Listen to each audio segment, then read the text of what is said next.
gang, what's going on?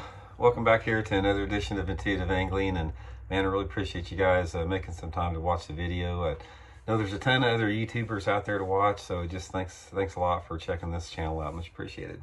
Today, guys, I'm getting ready to leave to go down to Table Rock Lake for an on-the-water jerkbait lesson, and I'm going to be doing the very thing that I'm talking about here in the video today, and that is how to reel a jerkbait.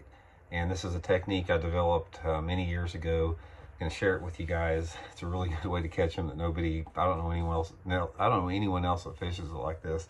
Real quick before we get started here, just want to remind you guys, if you're looking for a jerkbait, one of the best selections of mega bass and all other type of jerkbaits is at Baitworks in Springfield, Missouri.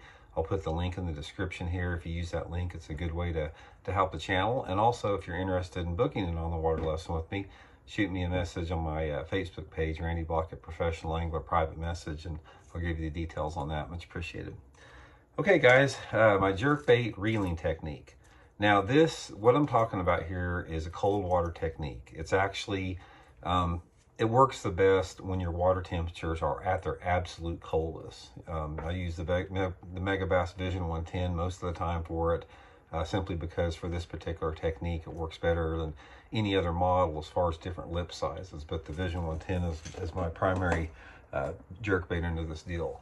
So what you're looking at here, guys, is in cold water, the bass are just not near as aggressive. You know, they're cold-blooded creatures. They don't move as much. They don't chase as much when it's cold. And when your water temperatures are maxed out at the coldest, it doesn't really matter about what part of the country you are geographically. They still react to that cold, because cold here in Missouri, we get down into the 37, 38 degree water temperature. You know, if you're in Texas, if it drops down into the upper 40s, it's cold. So this is what you're talking about for cold water.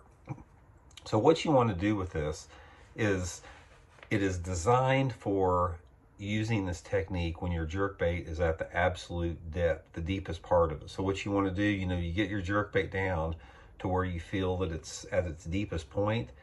And at that point, most people do the jerk, jerk, pause, let it suspend, jerk, jerk, pause, that type of thing. That's the traditional winter jerkbait retrieve.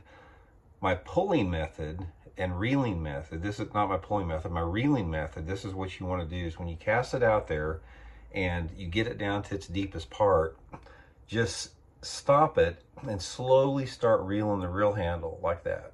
You know, I use a spinning reel, you know, all the time, so it's actually with my left hand, but slowly reel it. And what you're wanting to do is you're wanting this jerkbait to move at about this speed. Just not have any jerking action, just going straight through the water real slow like that. And if you're doing it right, you know, depending upon how you have your jerkbait weighted, it may be sinking a little bit as you go down slow, but you don't ever want to stop it. You just want to keep it slow. And once you get it past where you think that it's at its deepest point, where the jerkbait starts coming up, give it a couple quick jerks like that, just quick snaps of the rod tip. And most of the time, that's when they hit it. And a lot of times, you know, I've caught them, if it's really cold, like you'll catch them, they'll just bite it when it's barely moving like that. But normally what happens is, see, it's moving it like this, and as it just starts up like that, I'll go just like that, and that's what gets them to do it. Now, the way that I developed this technique is, I was fishing up at Stockton Lake years ago, and I had this one point that I was catching quite a few fish on. I caught like, you know, 7 or 8 fish, this big giant main lake point, and I caught like 6 or 7 fish on it, and it seemed like it was like almost in a row, like 6 or 7 fish on 10 casts in a row. So I knew that there was a lot of fish in there, and I kept casting around, and the action sort of died down a little bit. So anyway, I was just goofing around. I want to experiment, so I threw it out there, and I did that. I just started barely reeling in it like that, and I caught like 7 or 8 more in a row, and I've used it successfully ever since then. A couple different variables with this of what it's going to work a little bit better. It works a little bit better if your water clarity is a little bit more on the stained water side as far as jerkbait fishing goes. A lot of people consider jerkbait fishing super clear water, and it is a good technique for that. But this particular technique works really good if you have water visibility is about 3 feet. Now 3 feet is not really considered like clear water in my opinion. So 3 feet of visibility when the water temperature is really cold a lot of times is not ideal. But with this reeling technique like that, there's something about it. I guess it gives the fish more time to track the lure and zone in on it, but it works highly effectively. It'll also work in the real clear water, especially if you have a little bit low light conditions like earlier late in the day, cloudy, rainy, windy, that type of stuff. It'll work pretty good.